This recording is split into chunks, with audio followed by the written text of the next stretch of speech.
Salam sejahtera, Berita Pagi Sarawak edisi Selasa 8 Disember bersama saya, Bumawin. Sasaran untuk mencapai SIFA setinggan di Sarawak telah dianjakkan ke tahun 2025 dari sasaran awal pada tahun ini. Menteri Muda Perancangan Bandar, Pentadbir Tanah dan Alam Sekitar, Datuk Len Talib Saleh berkata ini bagi membolehkan pendekatan baru dilaksanakan untuk memastikan rakyat menduduki kediaman yang selesa. Menurut beliau yang juga Timbalan Pengurusi Jawatan Kuasa Setinggan Negeri, antara pendekatan berkenaan ialah memperuntuk unit rumah kosong dalam stok rumah sedia ada untuk program perumahan rakyat sewa dan rancangan perumahan rakyat kepada setinggan. Katanya kerajaan telah menetapkan minimum 20% unit rumah program perumahan rakyat yang dibangunkan oleh Kementerian Perumahan dan Kerajaan Tempatan kepada setinggan. Selain itu, 20% minimum unit rumah spektra permata yang dibangunkan di tanah Perbadanan Pembangunan Perumahan HDC turut diperuntukkan kepada setinggan. Bercakap pada sidang media di Kuching, Datuk Len juga mendedahkan kerajaan turut mengurangkan bayaran caj premium kepada RM5,000 untuk lot baharu. Selain memastikan lot baharu dilengkapi prasarana seperti tanah telah tebus guna, parit konkrit dan mempunyai bekalan air dan elektrik. Inisiatif lain yang telah dilaksanakan untuk mencapai SIFA setinggan juga termasuk pelaksanaan program skim pembesaran kampung dan skim penempatan semula. Datuk Len turut memaklumkan selain bandar besar seperti Kuching, Sibu, Bintulu dan Miri, pendekatan untuk mencapai SIFA setinggan juga akan diperluas ke bandar kecil seperti Serike, Bintangor, Betong dan Kapit. Dalam perkembangan lain, Menteri Muda Perancangan Bandar, Pentadbiran Tanah dan Alam Sekitar, Datuk Len Talib Saleh memberitahu jalinan kerjasama antara Perbadanan Kemajuan Perusahaan Kayu Sarawak, Pusaka, dengan institusi pendidikan tinggi, agensi penyelidikan dan pihak pemegang taruh industri perkayuan amat penting bagi membangunkan produk kayu kejuruteraan di negeri ini. Ini kerana produk tersebut mempunyai potensi pasaran yang sangat luas di peringkat global dengan anggaran lebih $41 bilion Amerika pada tahun 2022. Jelas Dato' Len Talib, pasaran luas ini sangat berpotensi bagi Sarawak yang kini mempunyai projek penanaman semula hutan untuk membangun dan menerokai industri kayu kejuruteraan. Ini merupakan pendekatan pusaka untuk memastikan industri perkayuan terus berkembang pesat berikutan industri ini menyumbang ekonomi negeri sejak 40 tahun lepas. Ke arah itu, untuk mempertingkat pengetahuan dan teknologi dalam penghasilan produk ini, Pusaka dan Universiti Teknologi Mara UiTM bekerjasama mempromosi dan berkongsi pengetahuan tentang produk kayu kejuruteraan selain menjalin kerjasama dengan Woodsfield Gula Lamsendirian Berhad, pakar dalam penghasilan produk kayu kejuruteraan. Kerjasama memfokuskan bidang penyelidikan dan pembangunan untuk menghasil produk kayu kejuruteraan menggunakan pokok akasia dari ladang hutan semula. Datuk Len menyatakan demikian pada seminar produk kayu kejuruteraan di Kuching. Beliau turut mendedahkan ekspor kayu Sarawak telah menyusus 19% untuk suku ketiga tahun ini dengan pendapatan sebanyak RM2.8 bilion berbanding RM3.5 bilion untuk tempoh yang sama tahun lepas. Projek naik taraf Jalan Tanjung Manis Sungai Ilas, Kampung Sebenar Fasa 2 dijangka siap Disember tahun 2022. Menurut Menteri Muda Infrastruktur dan Pembangunan Pelabuhan, Datuk Julahi Darawi, projek bernilai RM36 juta itu telah ditawarkan kepada kontraktor untuk memulakan pembinaan. Datuk Julaihi berkata naik taraf jalan ini kelak bakal membawa perubahan besar di kawasan terlibat berikutan akan menghubung 7 penempatan. Ia termasuk sebuah sekolah rendah dan juga rumah ajah, rumah lisa, rumah empati dan kampung sebenar. Fasa 2 kerana sebahagian besar daripada jalan raya itu melibatkan jalan ban yang dinaik taraf supaya dijadikan jalan. Dan dua hampir 20 km. Hanya 20.8 km saja betul-betul jalan baru.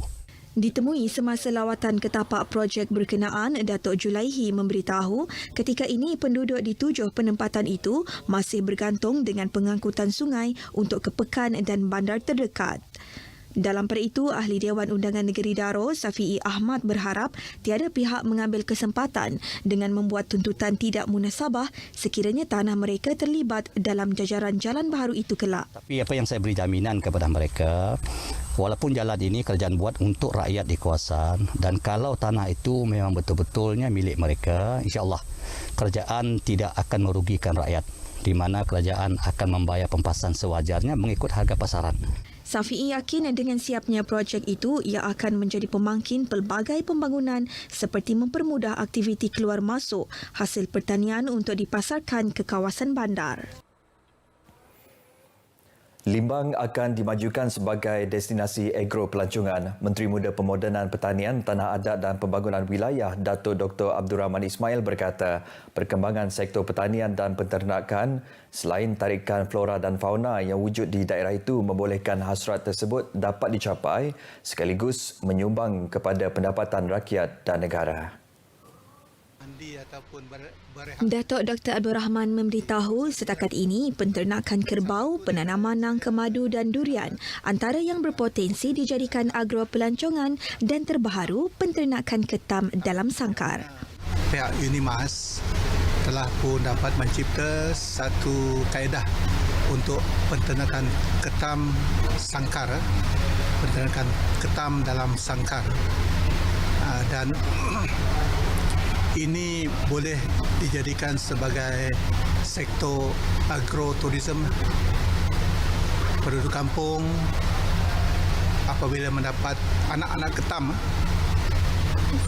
daripada ditangkap secara liar dan ia tak dapat dijual, dia boleh membesarkan ketam ini dalam sangkar yang dicipta khas ini.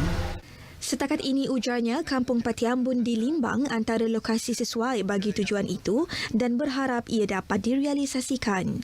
Ahli Dewan Undangan Negeri Adun Bukit Kota itu turut menyatakan kawasan tarikan seperti Jeti Santaba dengan kewujudan Taman Negara Kayu Bakau di kampung itu, lumpur berbuak di Kampung Meritam turut menyumbang kepada potensi agro pelancongan di daerah itu. Beliau bercakap kepada pemberita selepas merasmikan program 3M Buaya iaitu mengenali, memahami dan memelihara anjuran Perbadanan Perhutanan Sarawak di Dewan Patiambun Limbang. Menyentuh mengenai program itu, beliau memberitahu ia sesuatu yang baik dalam mendalami hubung kait antara manusia dan buaya selain memahami reptilia itu secara jelas. Sementara itu, Gunung Buda yang terletak di daerah Limbang akan dijadikan sebagai antara lokasi tarikan pelancongan di kawasan berkenaan. Menurut Wali Kota Majlis Daerah Limbang MDL, Kaunselor Sufian Mohad, ini kerana lokasi tersebut memiliki keindahan semula jadi flora dan fauna yang boleh menjadikan kawasan itu berpotensi sebagai kawasan untuk aktiviti pelancongan domestik. Kaunselor Sufian berkata cadangan akan diusul ke peringkat seterusnya untuk menaik taraf infrastruktur selain membina prasarana yang bersesuaian di kawasan itu. Kita di peringkat Majlis Daerah Limbang melalui Jawatan Kuasa Pelancongan dan Pembangunan Komuniti telah pun merangka satu program jelajah ekspedisi ke Gunung Buda.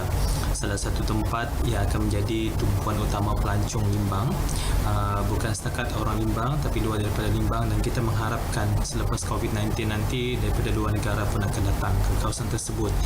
Beliau berkata demikian kepada pemberita di Limbang turut memberitahu ekoran jarak Gunung Buda bersempadanan dengan Gua Mulu. Ia sekaligus mampu dijadikan sebagai pusat pelancongan domestik terkemuka bukan sahaja di peringkat negara bahkan di seluruh dunia. Kadar penduduk yang melengkapkan banci penduduk dan perumahan Malaysia 2020 secara dalam talian atau e-census masih kurang memuaskan. Ketua Pejabat Operasi Jabatan Perangkaan Malaysia Sri Aman, Johannes Joshua Bayang memberitahu berdasarkan laporan yang diterima, kira-kira 15% sahaja yang telah melengkapkan bancian tersebut. Tiada akses internet serta kurangnya pengetahuan pada penggunaan komputer juga menjadi sebahagian daripada faktor yang telah dikenal pasti sebagai punca terhadap keadaan tersebut, terutama bagi penduduk di kawasan luar bandar. Cabaran turut dihadapi oleh pembanci di kawasan bandar apabila segelintir penduduk sukar untuk bekerjasama kerana meragui kehadiran pembanci. Untuk pembanci, dia mudah dikenali dengan memakai kad pembanci itulah. Dia akan dibekalkan dengan kad pembanci. Lepas itu dia akan diberi surat kuasa untuk menjalankan banci. Dia akan dibekalkan dengan beg ataupun vest kalau ada, tapi saya dipahamkan vest mungkin tak cukup lah. Kita akan ada beg. Lepas itu pelitup muka dia pun akan dicetakkan perkataan banci penduduk dan Malaysia untuk pembanci itu nanti.